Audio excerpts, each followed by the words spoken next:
Shabbat Shalom, Rabbi Rachel Zerin here with a thought for Shabbat. When you see someone who in the past has treated you badly, do you expect that they have fallen into all their old habits and assume the worst?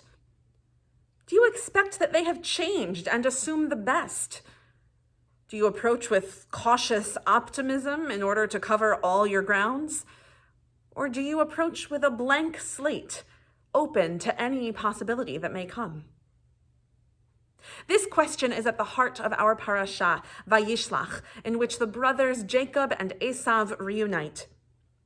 The last time we saw Jacob and Esav, Jacob had stolen Esav's blessing and birthright, and Esav, in reaction, had threatened to kill his brother.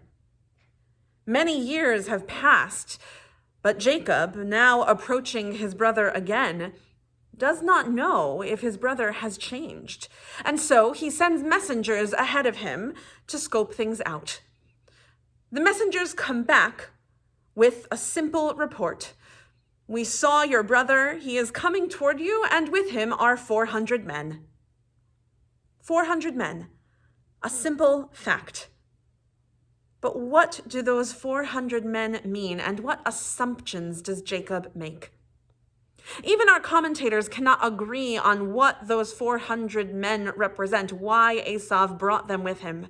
Were they meant to be an honor guard to show honor and respect to Jacob, who has such high status? Were they meant to be there to protect Esav himself in case his brother Jacob was coming to attack him? Because, of course, Esav also did not know what was in Jacob's own heart. Was it Esav prepared to make good on his promise from many years ago?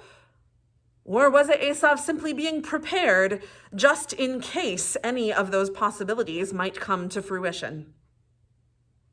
We never actually find out why Esav brought those 400 men with him, but we do know what Jacob assumes, because the Torah tells us that Jacob's response is of fear and anxiety.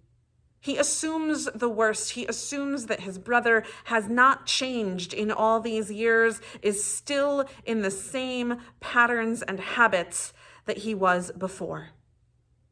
And he acts on that fear and anxiety, based on that fear and anxiety. And yet, when the brothers finally do reunite, their meeting is tender and beautiful. They fall on each other in hugs and tears and kisses, finally happy to be together again after all those years, leaving everything that was in the past in the past. This, I think, is an important lesson to all of us about assumptions. We all need to make assumptions in order to function in the world. If someone gives you a plate of food, you need to assume that it is safe to eat. If a stranger in a store nods or smiles, you need to assume that they are simply a kind stranger. And yet, assumptions can be tricky. They can get in the way of other possibilities. Sometimes they can be our own worst enemies when we assume that people do not change. I believe this parasha is trying to teach us that while assumptions can help us prepare in ways that are important, can help us function in society in ways that we need to, assumptions can also cause fear and anxiety that are unnecessary. Assumptions could even stop us from realizing all the possibilities of relationship, a relationship that thankfully Jacob and Esav are able to reconnect. With that in mind, I wish us all a Shabbat Shalom and a Shabbat of minimizing our assumptions and being open to all the possibilities that might come toward us. Shabbat Shalom.